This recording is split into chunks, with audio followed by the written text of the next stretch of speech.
Nothing we say is investment advice. Please pause on all 3 pages of this disclaimer and read it. Good morning, everybody. It is Cowboy, and it is CPI today. And started a couple minutes early so that we could check out what might happen.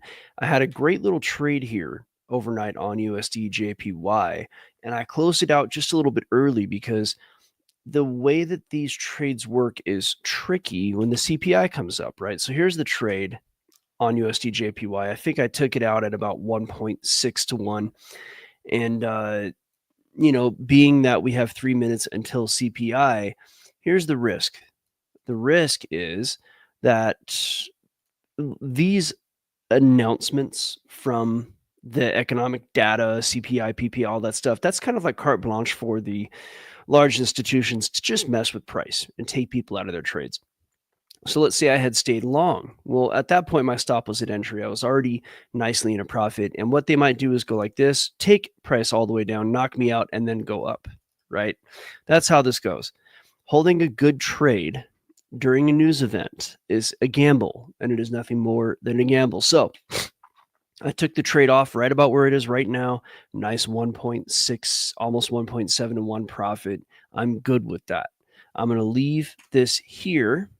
What I may end up doing is once the news comes out, I might hop back into a trade, probably to the upside. I think price is going to probably do something like this and then head up. And maybe not even in that time frame. It might even be much, much, much quicker, like maybe like this, like that, and then like this. That there's a good chance we'll see something like this. Maybe not that fast, maybe not that slow, but you get the idea. A quick shake off, and then price heads up. So there's a good chance that's how it'll go. So that said, we'll see how it goes. We're right up on it. We got a minute or two left. Now, the NASDAQ itself, just to take a look at the algos and where things are. The tricky thing about the NASDAQ is it's bullish, but it's also sort of fatigued, right? But it might be in a good spot here for things to pick back up. And what do I mean by that? The NASDAQ's got a lot of money behind it, and it did a little bit of a move down here in the last few days. So it might have given, it might be a short thing, but it might have given the large money a chance to reload and make a little bit of money, right? Now, is that done? Is that little opportunity to make some money used up? We're going to find out, and we're going to find out right now, probably. And as the clock ticks over and the CPI data is released, we'll take a look at how that data turns out. Now I'm going to look on another screen here and get the calendar ready.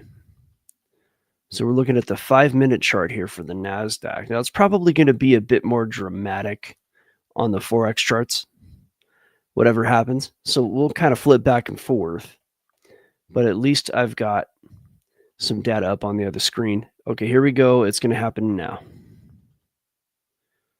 All right, definitely dramatic on the forex charts. Oh yeah, ha!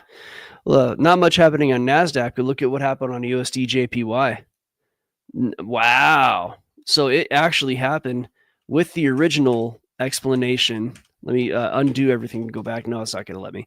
Let me see if it'll allow me to do it on a different screen. Nope. Yeah, it literally spiked down the way I talked about. Now, it didn't take me out of my trade. Yeah, no, that would have taken me out of my trade.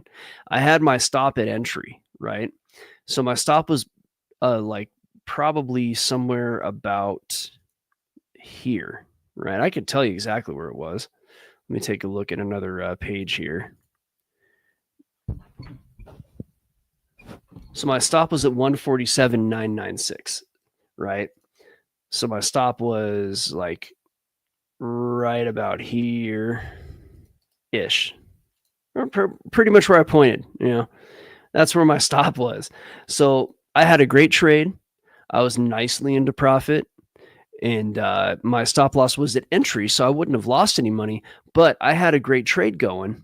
And instead of just spiking down a little bit like I thought perhaps it would, it's like I originally talked about when I started the video, and they dumped it down. They dumped it down far. I mean, all the way through my stop loss. I would be out of a trade, and I would have lost all the profit that I made due to my research yesterday and the trade I took. So In this particular case, I made the right choice. And this is all very gambly, right? I mean, there's not really a way to tell exactly what's going to happen. Let's take a quick look at the data. We'll jump back over to the CPI. So let me reset the screen here. So Wednesday, Tuesday, it looks like the CPI month over month was expected, right? So it wasn't hot or cold. Year over year, it was a little cold. So what that means is that the year over year measurement of inflation, there's a little bit of disinflation. It means that it's inflating more slowly. Um, so there is still inflation, not at the 2% target, but it's approaching the 2% target. We thought it would be 2.8, it's 2.7. Is the data real? Maybe it's fudge, maybe it's not. We all know that this kind of stuff is, subject to creative interpretation. I want to say that very lightly, if you will. Koob's, Koob's saying it more overtly, but yeah, it's fudged, and that's fine. This is how markets are. If you got a problem with markets being manipulated, go do something else. Right? This is just how the game is played. And if you don't like the game, sorry, Charlie. You can whine and complain all you want, but the game's not going to change. I'm here to make money, and that's what I did, and I made the right choice. So, be that as it may, this is the 5-minute chart on the JPY. The euro would go in the opposite. Yeah. So this is like dollar week news, right? So the year over year inflation is what's being looked at. So now what we got to do is we'll take a brief look at the NASDAQ. I doubt there's going to be, there's not much going on with the NASDAQ. NASDAQ kind of shook that off like it was nothing. Price kind of came down a little bit, but this was technically dollar week news. So the NASDAQ's probably going to head up. Now, if we interpret that based on the algorithms, it may be that we see price turn upwards, but you know what? If it's going to do so, it might be sort of slowly. Now, I wouldn't call this a forecast, but just based on what I'm seeing, kind of a little bit of intuition, a little bit of math, I would expect the NASDAQ to sort of slowly pick up steam and at least retest this local high, which is around 23,800. That's what I expect out of the NASDAQ. And that could happen today, tomorrow, not at all. But this is the most likely scenario I see right now. Just a little bit of back and forth. It might not even go back and forth. It could simply just climb up, and you're looking at a 3-hour chart here. So over the rest of the day, you might see NASDAQ just kind of grind upwards. This may happen. Like say it might go sideways, grind up over the next few days. PPI we do have on Thursday. So similar data on the producer side. Today was CPI, consumer price inflation. That is a metric of inflation based on the consumer. You and I buying milk and eggs and, whatever it is. They may exclude a couple of things. I think they might exclude fuel. There's core CPI. And, without getting too far into the details, PPI is producer side. So what that means is that the producer side is if you're like a manufacturer, are your materials getting more expensive? Does it cost more money to produce things, right? So that's the, CPI. The PPI, producer price inflation. And that if that's a big miss, that can really twerk markets out too. Like, even though CPI is what everybody's paying attention to, PPI is very almost as powerful. So we got to watch out on Thursday. We might even do the same kind of thing that we did today, right? So let's interpret what might happen here with the USD JPY. I think we're going to look, we're in the middle of August. Things are kind of slow. This is still a bullish chart. We just had a big break off of that. So the question's going to be, how long is it going to take for things to resume course? Because this really wasn't that huge of a news event. If you take a look here, it's the same, the estimates for the month over month are right on point, and the year over year is just a very slight, it's one tick down. This isn't like crazy news, right? So what's probably going to happen in the charts, and it looks like I may need to fix something. Give me one moment.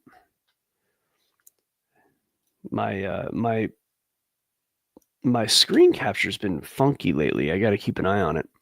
What's probably going to happen is that after whatever this is done, you know, freaking out, there will be a resumption of price in the direction that it was going before. So, I mean, look, technically, I could re-enter the trade and do something like this. I might even take a small risk to this effect. Um, that wick at the bottom might be a nice stop loss. This might be a decent trade. I'm going to let things play out just a little bit longer before I do something like this, right? I don't trade gambly, but this is not a bad trade. Something along these lines. That's a nice 2.5 to 1, basically. Could be maybe a little tighter on the stop loss. I could even do a different kind of stop loss to be tighter if I wanted to. So, not a bad way to go. Yeah, that was a hammer down. I got Claude in the private chat talking to me there. That this was a monkey hammer for sure. But I'm gonna go ahead and throw that trade on actually. So give me a second. The trade that I see on the screen here, I'm gonna make a little bit tighter of a stop. All right. Give me a second. Yeah, I think that was definitely a pretty hard, nasty manipulation for sure. But that's just what we have come to expect. If you if this kind of manipulation surprises you, then you must be new to markets, right? So this is my new trade that I have on, and let me put a take profit on it, because like I said, for this kind of that kind of move, the problem is that the news was such a lightweight bit of news that move on this chart had to be, it was absorbed pretty quickly, and price started to correct back into the prior direction anyway. So we'll see how that goes. I mean, it's a risky trade. They're all risky. And I may add to it if I get if it kind of floats a little bit and I get a nice entry like that. I may add to that trade with a better risk to reward. It's not at a full position size as it stands right now. So, but it does seem to be calming down. Bitcoin itself, this was dollar week news. So in the end, this should be pushing price up on things like Bitcoin, on NASDAQ. But again, it wasn't that much news. And Bitcoin, while bullish, is at a moment of fatigue as well, much like the NASDAQ.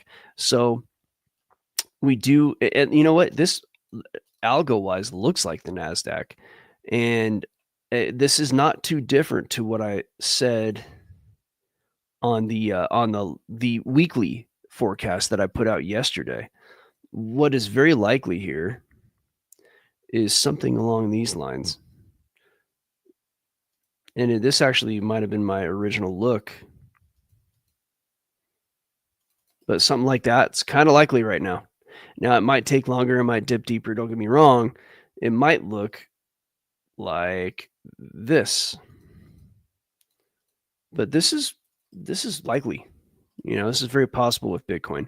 Like I said, it's bullish. It's just at a moment of fatigue, but we are nearing the end of the bull market with Bitcoin, and the whole market knows that. So there's a good chance Bitcoin recovers and heads back up.